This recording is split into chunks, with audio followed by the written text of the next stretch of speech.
নাইম ভাই দেখেন এই যে স্যামসাং ব্র্যান্ডের ফ্রিজ, ঠিক আছে, 250 লিটার। হ্যাঁ, উপরে এটা হলো ডিপ, নিচে নরমাল। এটা একবার সীমিত ভাবে সেল করে দেব। এটা ঠান্ডা কেমন আসে ভাই? ঠান্ডা কোন ফ্রিজের থেকে যে ফ্যাসিলিটি, সে ফ্রিজ যদি নাই চালায় তাহলে ফ্রিজে কি করবে? আচ্ছা, এটার দাম চাচ্ছি ভাই 14,000 টাকা। 14,000 কেউ যদি আসে একবারে একদম কোনো মার্কেটিং হবে না, 12 করে দিলাম। 12? হ্যাঁ, নিচের সবজি টেরে দিয়ে দিব ইনশাআল্লাহ। ভাই অফার করে দেন। জান 11 একদম। নাইম ভাই মানে অফার একদম 11 ভাই। 11,000 শার্পের 420 লিটার।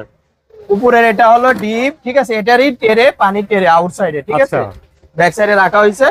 এটা হলো নরমাল। মামুন ভাই এটা তো অফার চাই। হ্যাঁ ভাই, এটা অফার প্রাইসে দিয়ে দিব। একেবারে পানির দামে দিব, পানির দামে। হলো ওয়াশ করে স্প্রে করে দিব হোয়াইট কালার, ঠিক আছে। মামুন ভাই পানির দাম। আচ্ছা জান, এটা 18,000 টাকা করে দিব। না অফার 16 ভাই 14,000 টাকা দিয়ে দিলাম। শার্পের 420 লিটার একটা। 8,000 টাকা 13,000 টাকা দিয়ে দিতে হবে ভাই, ডেলিভারি চার্জ ফ্রি না? ওকে দিয়ে দেন। আচ্ছা জান, দিয়ে দিলাম 13,000। হ্যাঁ, আরেকটা দেখেন ওয়েলপুলের, এটা দামাদামি হবে না, একদম 12,000 টাকা। 12,000 12,000 টাকা একদম, delivery charge free. Delivery charge free.